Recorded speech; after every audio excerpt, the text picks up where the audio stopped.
Before we get into this week's episode, I want to make a plug for Art Market Minute. This is ArtNet News' new micro-podcast hosted by Margaret Kerrigan, who's the site's news editor Europe. It offers a weekly snapshot of essential art market news, expertly compiled by the ArtNet Pro editorial team.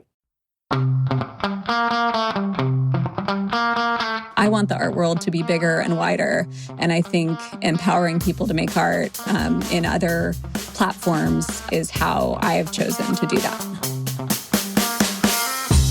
Hi, I'm Andrew Goldstein, and this is The Art Angle, a podcast from ArtNet News where the art world meets the real world, bringing each week's biggest story down to earth.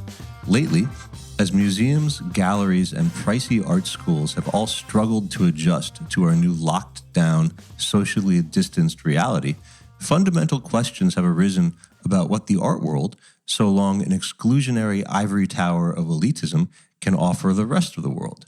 Fortunately, the real joys of art are plentifully available to anyone who wants to become an artist themselves. And there's a way you can do that now, at home, for free, and maybe have an even more meaningful experience than you'd have in a major museum or a fancy art fair. That's because for the past 6 years, the former curator, Sarah Urist Green, has been hosting a PBS series called The Art Assignment, where she draws on real-life successful artists to deliver accessible, enjoyable lessons about what it means to make art. Beautifully filmed and appealingly down-to-earth, this series has evolved over time to include art-themed cooking lessons and art history explainers, and now it has just given rise to a new book called You Are an Artist, Assignments to Spark Creation. So, can you become an artist? To find out how it's done and why it's possible for anyone, not just people with art degrees, I'm very happy to have Sarah Urist Green on the podcast today.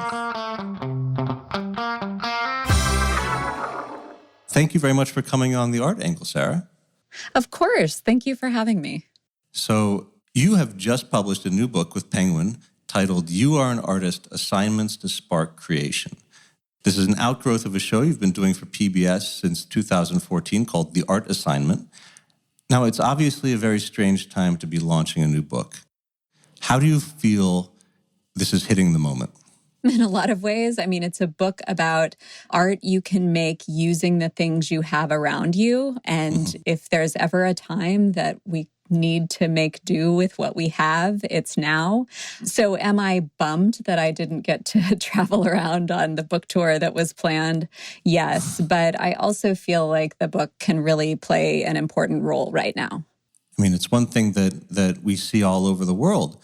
You know, museums are locked down. People can't go to shows. They can't go to music concerts. Basically, all they can do is what they find on screens and what they can make themselves. Yeah, that's right. I mean, and I think one of the primary focuses of the book is to acknowledge that real life and the digital life we lead has always been really confused and overlapped. The Art Assignment, the show that I've produced for a number of years, and this book, a lot of the assignments assume that you lead a digital life. So, you know, in a lot of ways, we've now find ourselves like the internet, Zoom calls, live shows being our only way to connect with other people. But it's just a more extreme version. I mean, I've been doing that for a while. And I think that art making has been and can still be part of that, and even help us sort of parse out what's what and how the two worlds interrelate. So your show and your book are both marvels of an accessible form of art scholarship, but you actually have very professional art credentials. And one thing that reads very clearly in the book is that it's also coming from a personal place. Could you tell us a little bit about your own artistic journey? Sure. You know, I think like a lot of people involved in the arts, it just sort of took me a while, and it's still an unfolding process to like find my place in that world. You know, I thought I wanted to be an artist, professional artist, when I was in college. And then I realized I preferred talking about other people's art. And that sent me toward art history and studying art history and working in museums. And I think, what's the through line in my career is a deep affection for artists and being around artists. The artists I know just have amazing ideas and ways of looking at the world. And those were all things that I didn't feel were necessarily communicated that well in the context of a lot of museums. Like, does it look beautiful? Yes. Does it look valuable? Yes. But is it really connecting with people? And so, the point of the series and these assignments and the book are to show people the vastly different ways that artists look at the world and approach their work. And each of the artists in the book have proposed an assignment that reveals something about the way that they make work. You mentioned the art context that you find in a museum may not always be conveying art in this very open, kind of generous way. And that's interesting because before you launched the art assignment, you were a curator at the Indianapolis Museum of Art, which has now been rebranded as this very unusual, data-driven thing called Newfields, a place for nature and the arts. But back when you were there, it was one of the hottest museums in America. It had organized the U.S. Pavilion for the 2011 Venice Biennale. It was rolling out all these innovative, high-tech offerings. What did you learn from your experience there that kind of made you start to think that something else was possible? I learned a tremendous amount. However, I just kept feeling like I wasn't reaching the people I wanted to be reaching. I felt like it was a bit of an echo chamber. And a lot of people involved in the arts have very good intentions and open the doors and do their best to get people in there, different types of people. But I just felt like I kept seeing the same people, not just in the museum, but around the world at these different events. And I started to think about YouTube and the kinds of interesting discussions in other fields that I saw happening there, and started thinking that that might be a platform where I could have discussions about art and talk about the part of the art world that I find the most interesting. Newfields, as it's called now, what they're trying to do is talk to different people. They're trying to expand their audience. Would I do it that way? Were I the director? No, I wouldn't. But I think that it reflects the realization that a lot of museums are having, that something has to change if we want museums to continue to be relevant. And what do you think it is that has to change? I don't know. I mean, I think in the case of some of the museums that I've worked in and around, it's an architecture problem. It's a placement in the city problem.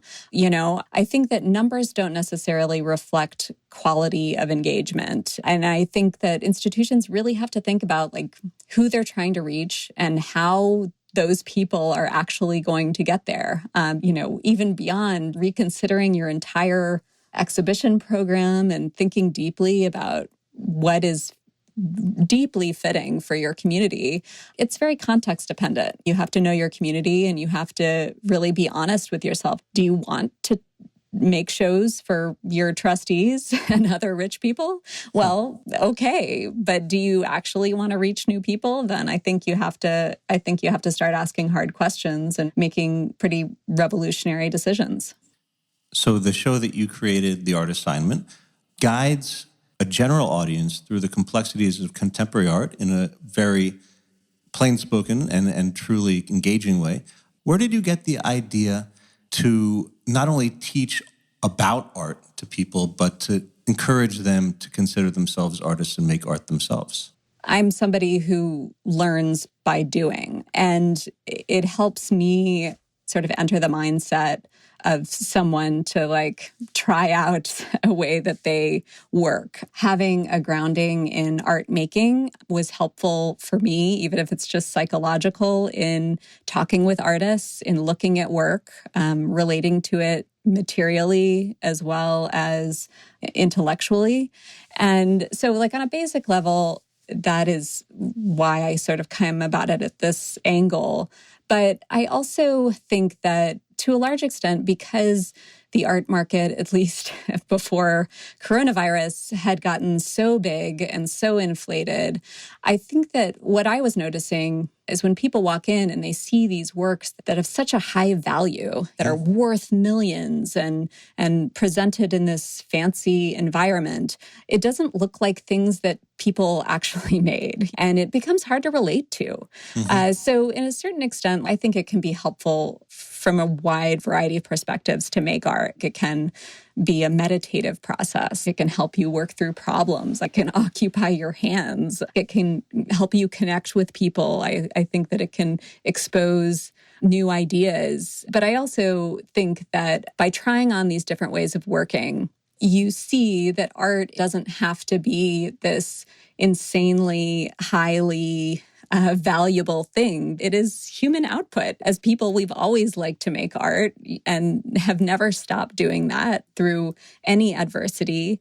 Like, I want the art world to be wider than it is. I want more people to be making work. The last road trip I was on, I don't know when I'll take another one, but I was looking at the truck driver in the semi next to me. And I was thinking to myself, I don't know that guy. I know nothing about him. But if he were exposed to some art making materials and approaches and ideas, I would not be surprised if that guy could make amazing art that would astound us all. This is a very long-winded way of saying that I want the art world to be bigger and wider. And I think empowering people to make art in other platforms is how I have chosen to do that. How did you get linked up with PBS? My husband produces online video. I had heard through him that PBS was forming this new online wing where they would produce web original educational content. And they were accepting proposals. And, I was in the middle of producing exhibitions and had commissions in process and all these types of things. But I was like, you know what, maybe I should propose a show. So that's when I started cooking up this idea. And I knew that if I was going to leave the museum, I didn't want to stop seeing new work and meeting new artists. And so the art assignment as a concept sort of flowed out of that. So the notion of the traditional art assignment is something that is very core to the show. And you have this incredible twist of having these assignments being given by very acclaimed contemporary artists. However, the artists that you choose to include are by and large not household names, but really curatorial darling artists who are really the avant-garde and the rising generation. Artists like Shabalala Self, Fritz Haig, who is a veteran, and Nita Katchadorian. How do you choose the artists you approach? I choose them by thinking about, in a very basic way, do I think that their art can connect easily with a largely younger and internet-based audience. With the book, I was able, with the new assignments I commissioned, to sort of think about that a little differently, since the artists weren't necessarily going to be on camera. But I really thought about the nature of the artist's work. I haven't asked artists, for the most part, who sort of have a strictly abstract practice. But in the beginning, I picked artists I knew and was friends with, and then sort of expanded from there and, figured, if we're going to Kansas City to meet this artist, who else should I know there? Artists almost always gave me the best ideas for who I should ask next. You mentioned that the artists are not typically abstract, but by and large, the assignments they give out are very conceptual. Some of them are really endearingly simple, actually, and don't require materials other than your creativity and imagination, like one from the anonymous feminist protest group, the Guerrilla Girls, that consists of exactly 2 steps. Step number 1, think of something you want to complain about. Step number 2, communicate your message in a unique and unforgettable way. How have these very simple assignments resonated with your audience? It's really interesting to see how it plays out, because with each episode, we do ask people to respond and post their responses to their social media platform of choice. And often the very highly specific ones are sort of more catchy on the internet. But I think the more abstract ones are the ones that I'm going to enjoy seeing have like a different type of life with the book being out in the world. Because a lot of these, I mean, the Guerrilla Girls assignment, that's a big thing. What do you want to complain about?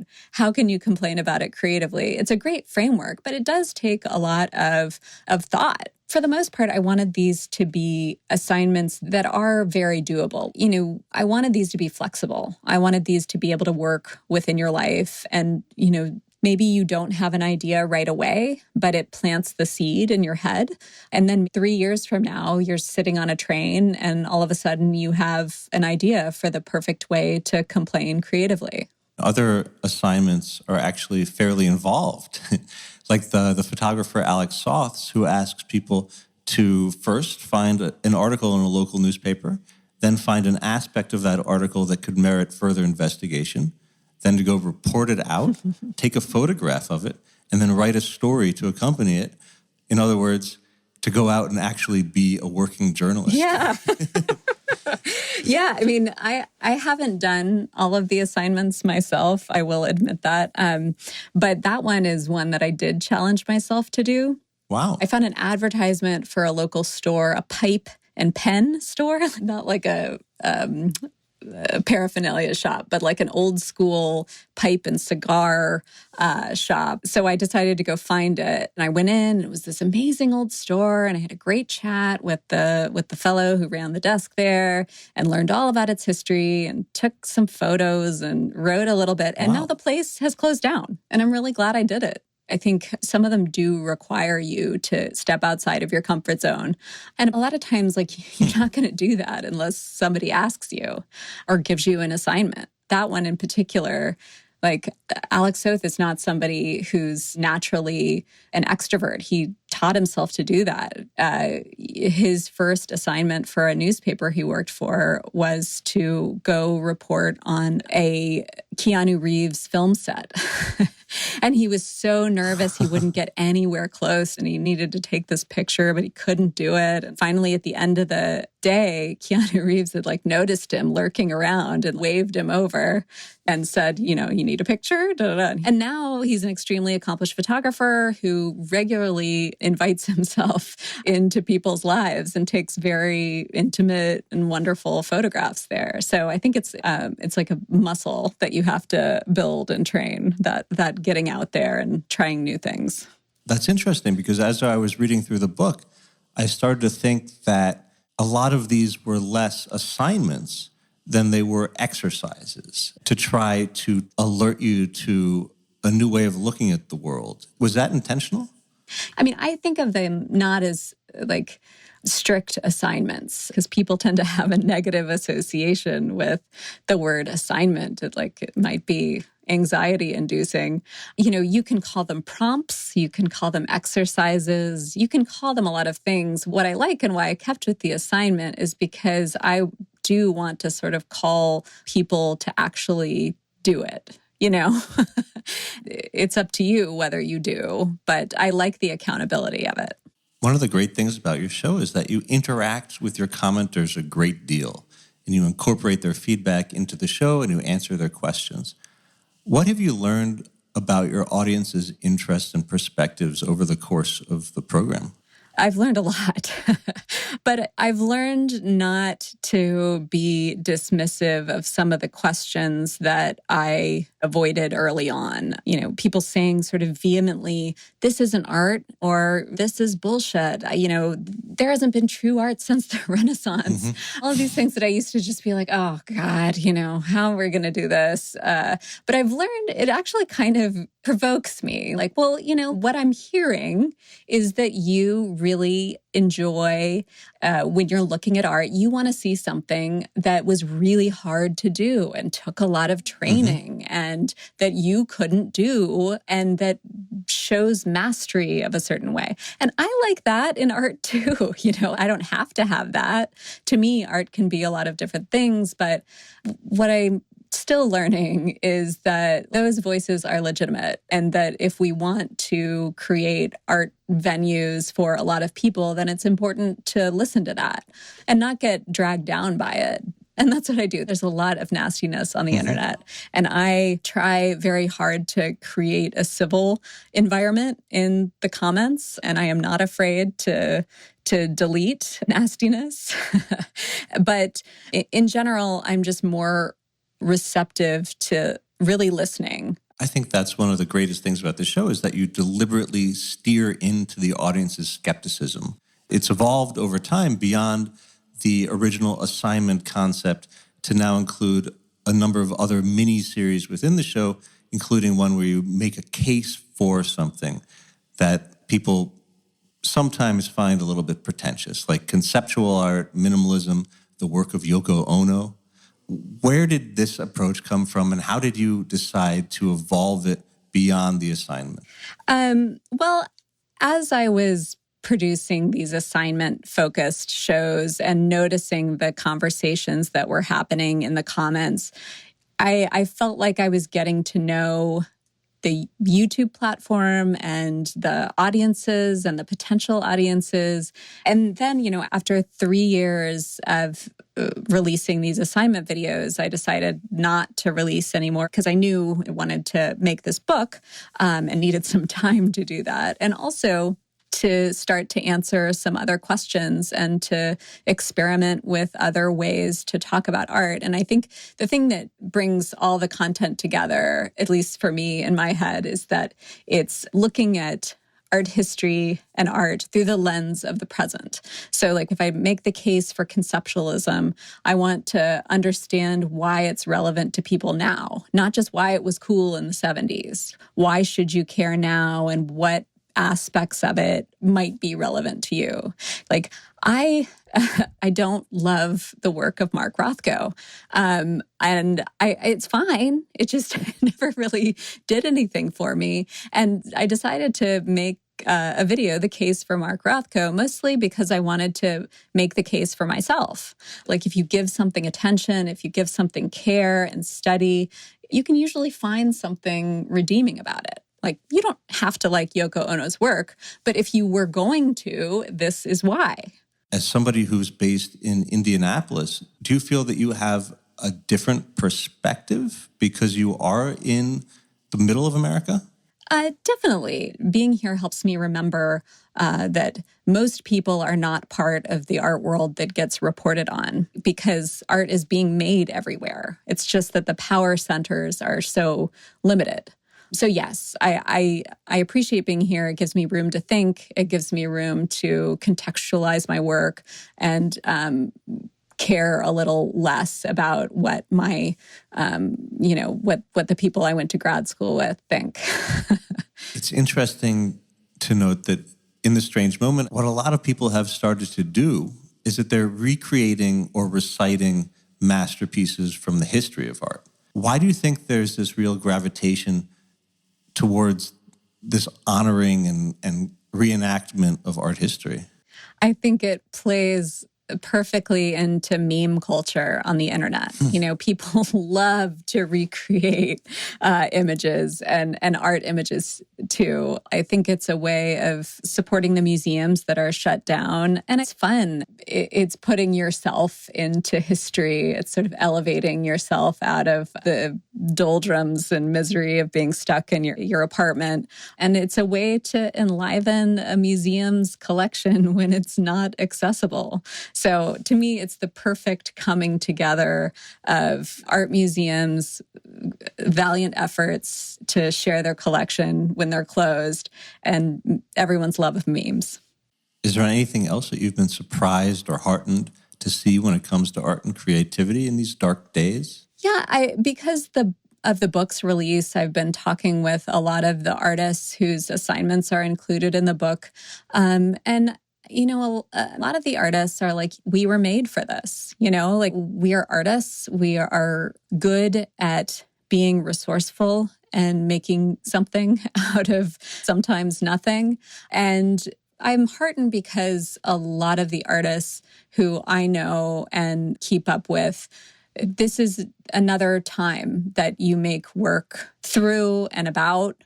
I mean, a lot of people are struggling in the extreme, and this is a serious and horrifying circumstance we find ourselves in. But I also think that it could be a wonderful moment for making, and I want to see what comes of it.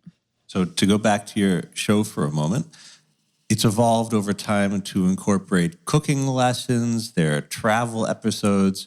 What is the most popular episode you've had so far?